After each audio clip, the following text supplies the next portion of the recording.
Austin City leaders are poised to ban the use of beanbag rounds and tear gas against protesters. And in the meantime, Austin police have another way to disperse crowds, a device that plays a loud siren. KXAN investigator Kevin Clark learned other departments use the devices. Some groups say they can cause permanent hearing loss. It's not up there now, but you can see the tripod it was mounted on. What we're talking about appears to be a long-range acoustic device used by police for the purposes of crowd control. And we asked a sound expert, how safe are they? Officers stand next to what looks like a speaker on top of APD's building. The photo was taken and shared online this week. And this is just at a moderate level what it sounds like. As you hear, it just sounds sort of like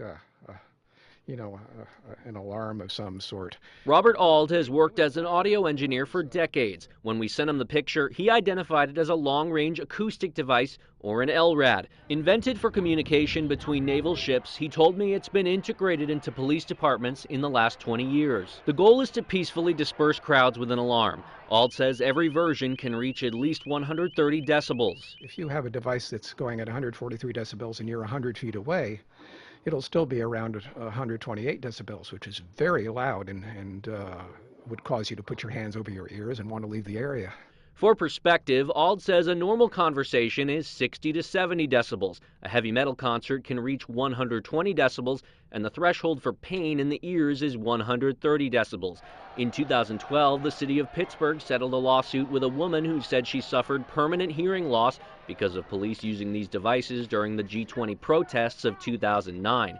The ACLU calls them acoustic weapons and recommends not using LRADs until concerns about their potential to cause hearing damage are addressed. When you're getting up to 120, 130 decibels, exposure of just a couple of minutes could cause hearing damage. An Austin police spokesperson told us its LRAD 450 XL is used to communicate with protesters, and although it has other capabilities, the department uses it as a public announcement system.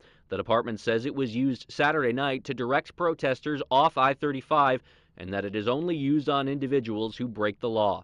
Kevin Clark, KXAN investigates. APD says placing its LRAD on top of the 5-story building was done to ensure that there was plenty of space between the device and protesters.